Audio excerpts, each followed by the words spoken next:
Hi, my name is Logan, and I am one of the creators of this group. Today we are reading My Jesus from Heartache to Hope by Ann Wilson. We are reading chapter 3, and this is Testimonies season 3, episode 1. We were originally going to be doing this on Saturday, but I had stuff going on, so I wasn't able to do episode 3 of season 1 that day. So I'm doing it today instead. So this is Testimonies season 1, episode 3. And we will be reading chapter 3 today.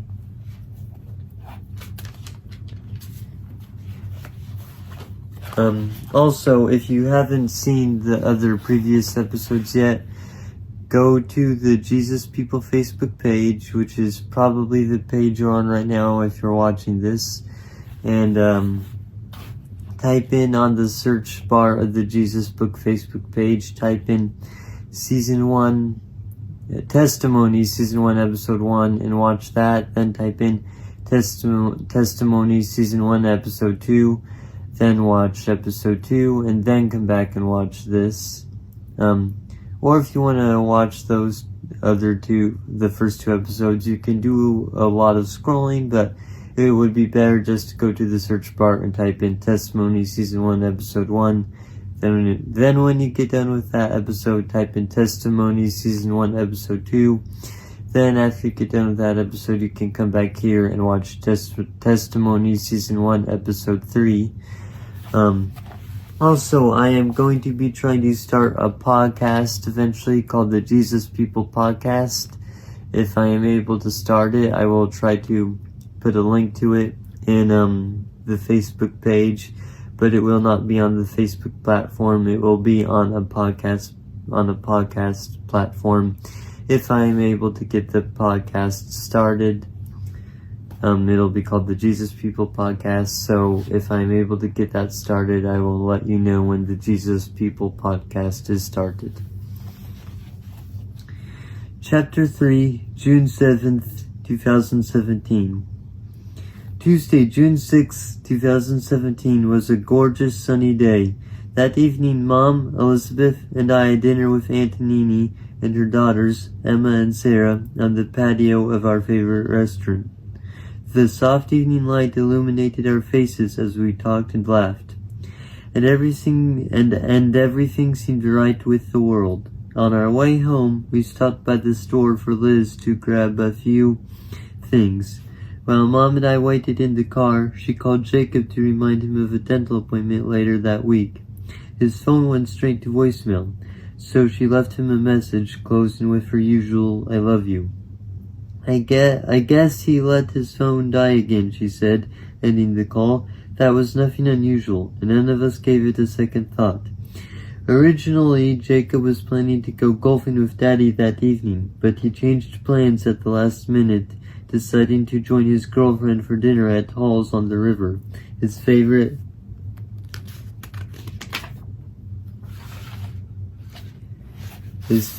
special event restaurant. They were celebrating her passing her final nursing exam.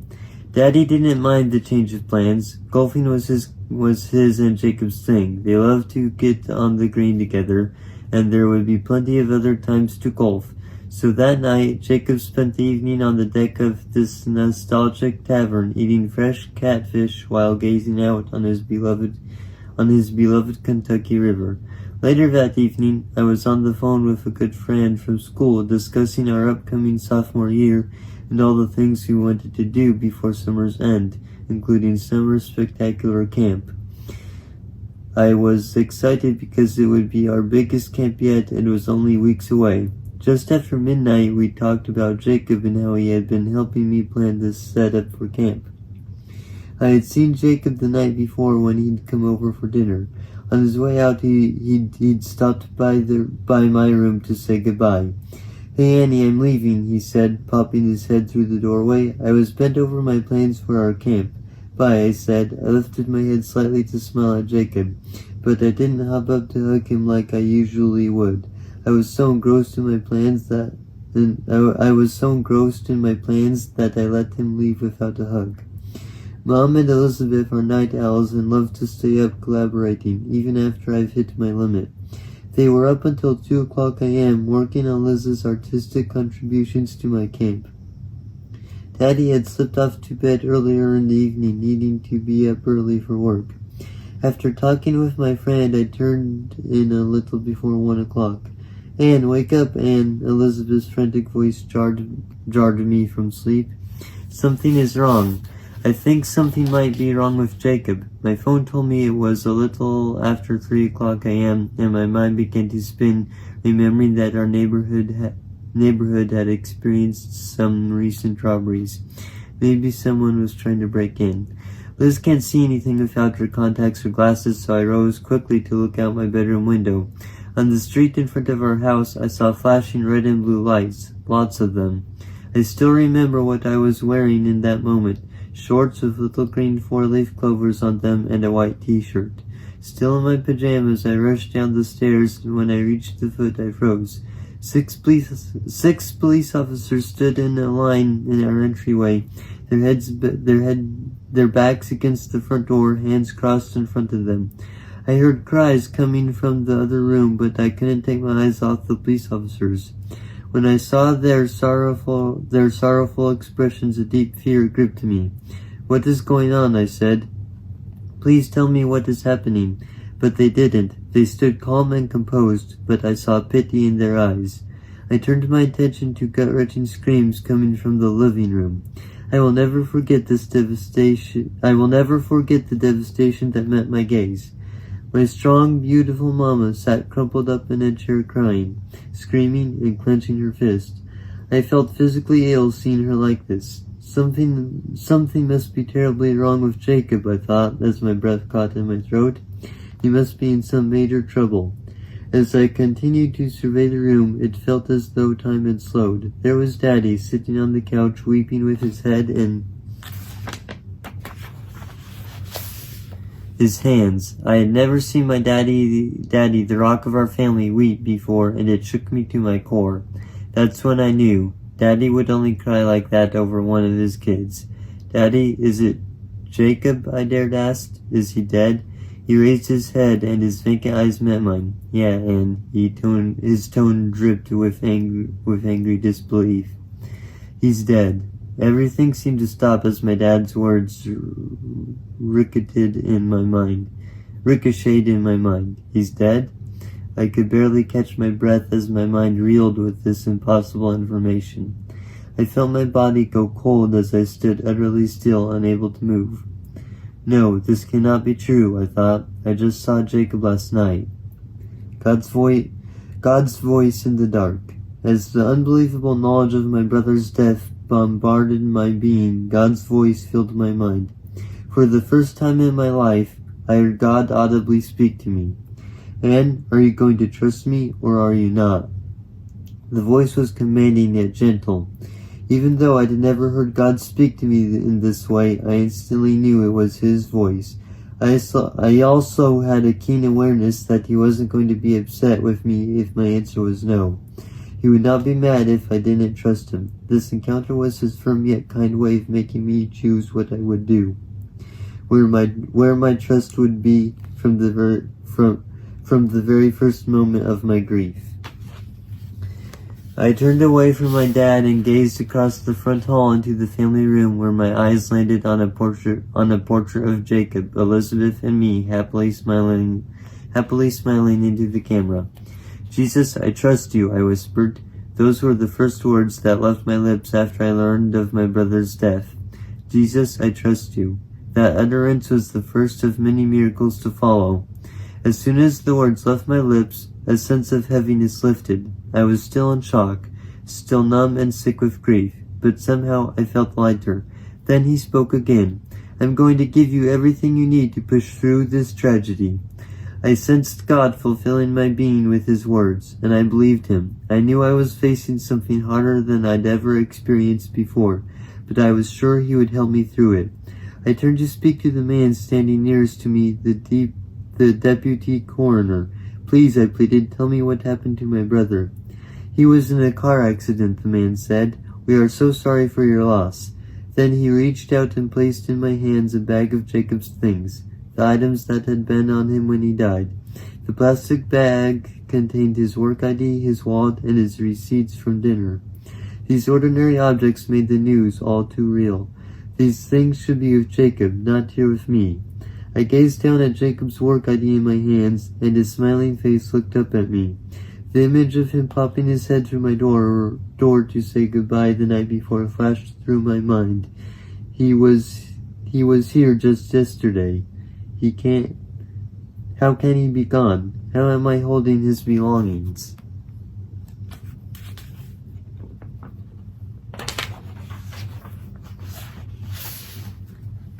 At that moment, Elizabeth came running down the stairs. What felt like an eternity had only been a few minutes, during which Elizabeth had put in her contacts. She began asking the same frantic questions. I saw the same terrified look in her eyes that had been in mine just moments before. "What's going on?" she cried. "What's wrong?" I heard the desperation in her voice as she took in the scene before her. Her eyes landed on me. No one else was speaking, so I finally told her the horrible news. "Jacob's dead." I spoke out loud the worst words I've ever uttered. Liz gasped for breath and began to hyperventilate. I reached out to help my sister as her body locked up. She couldn't process such horrifying news. None of us could. When I heard myself say those awful words, it felt like my insides were ripping apart. I knew Liz must be feeling the same. Time slowed and our senses failed. The pain threatened to destroy us. We all had different outward reactions to the inner wreckage. Screaming, weeping, hyperventilating, stillness. But each of us was leveled by the grief. I was the still one. I looked on in silence, listening, but not hearing. Watching, but not really seeing. My body revolted against this new reality. It just can't be. Jacob can't be gone. I don't know how long the police officers and coroner stayed. It felt like a long time, but it might have only been a few minutes. They did what they could to console us and answer our questions. The police officers explained to my parents how and where Jacob's truck had hit a light pole as he drove home.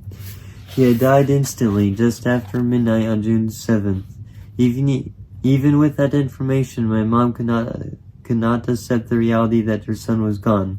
"This isn't true," she kept repeating. "Where is he? Where's Jacob? I need to see my son." "We're sorry for your loss, ma'am," the deputy coroner said. "We're so sorry." Although the officers seemed reluctant to leave us in our desperate state, there was nothing more for them to do. With shoulders drooped and eyes reflecting our consuming pain, they turned and walked out.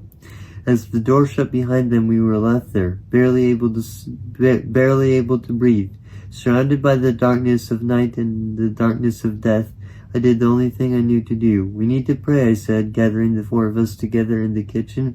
I don't know why those were the first words I spoke to my grieving family, or why I was the strong one in that moment. I was just as shocked and grief-stricken as they were, but God had spoken to me and lifted a heaviness off me. He was giving me direction one step at a time. I know it came from Him, the direction, the strength, the words, all of it. "God, thank you for the 23 years you gave us, Jacob," I prayed. "Thank you for the 23 years we had with him. I don't remember the rest of my words, but I remember those. Give thanks in all things. I never could have done that in my own strength. It all came from Him. In that moment I realized we could try to survive this in our strength, or we could turn to the only one, who could get us through it. I knew I could never endure this without God, so I wasn't angry with Him. Instead, I clung to Him. He was all I had.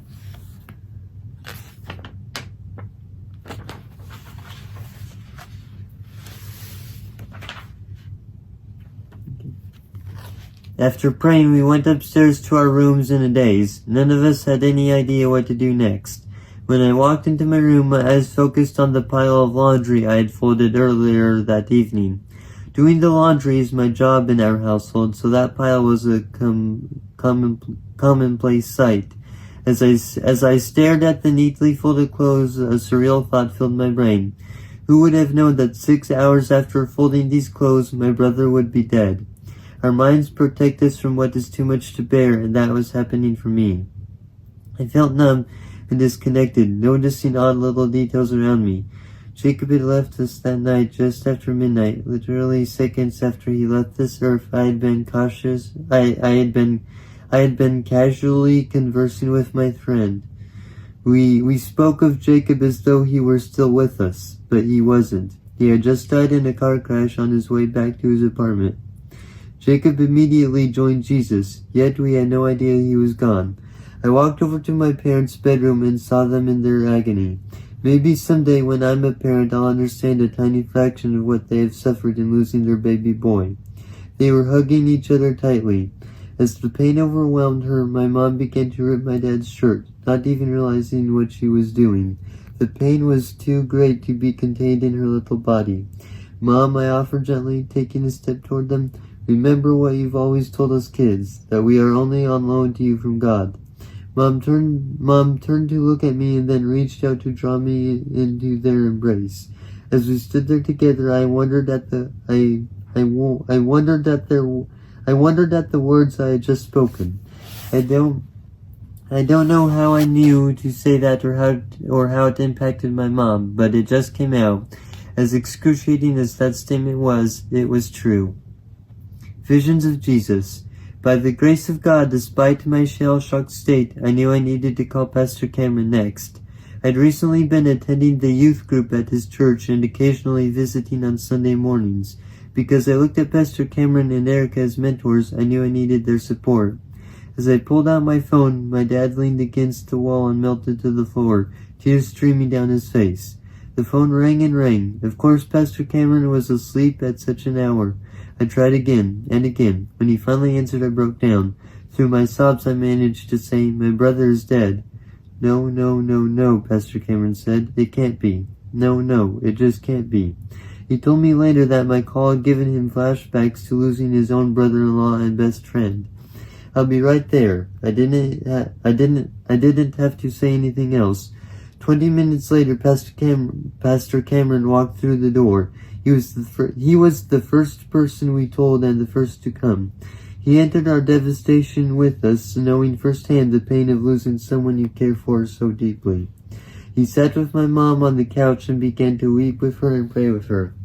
"I need to know where he is," my mom cried. "Where's Jacob?" Right now, where is Jacob right now? What is he doing? She was desperate to know anything about her son who had been ripped from her. "Lynn, on my drive here as I prayed for you, God showed me a vision of Jacob," Pastor Cameron said. He was wrapped up in the arms of the Father. That is where he is right now, in the arms of the Father. My mom breathed a little easier, picturing her son encircled by the arms of God. You could see her body relax and peace come over her. Cameron went on to say he felt in his spirit that God would not waste this tragedy and would bring something incredibly beautiful from these ashes. Ashes, what an apt word. The aftermath of a tragedy is like the ash and debris after a terrible explosion. Everything you knew is gone, and you are surrounded by destruction. Your senses don't work right, your mind cannot comprehend any of it, and you don't feel like you can even take your next breath. You wander aimlessly until you get hit by another excruciating wave of pain, the kind that is so strong you feel like you will literally die from it. And sometimes you just wish you would, so the agony would end. But in the ashes of our lives, God met us. He sent us loved ones to. But in the ashes of our lives, God met us. He sent us loved ones to be His voice, His arms, His comfort, His presence. We called and they came. My mom's brother was the second one to arrive. As soon as he walked through the door, he began sharing scripture with us to keep our minds focused on the Lord. From 4:30 until 8 o'clock a.m., Elizabeth and I made the calls no one ever wants to make or receive. I called Jacob's roommate, Ben, Chuck and Dan, and Jacob's other friends, his girlfriend, and many others. I called a few of my friends from school. We called Aunt Nini, Emma, and Sarah, who are like family to us, and it was just as awful to tell them about Jacob as it was to tell our extended family members. When my mom's sister, Aunt Bee, found out, she immediately began the drive from Missouri. The sun finally rose a little after 6 o'clock a.m. We needed the sunrise that morning more than we'd ever needed it before. Once the sun was up, Daddy called his sister so she could go be with his mom when she heard the news of Jacob's death. After we made the initial calls, a strong desire, more like a need, rose up in me. I felt like I needed to speak to Kelsey, a young lady from Pastor Cameron's church.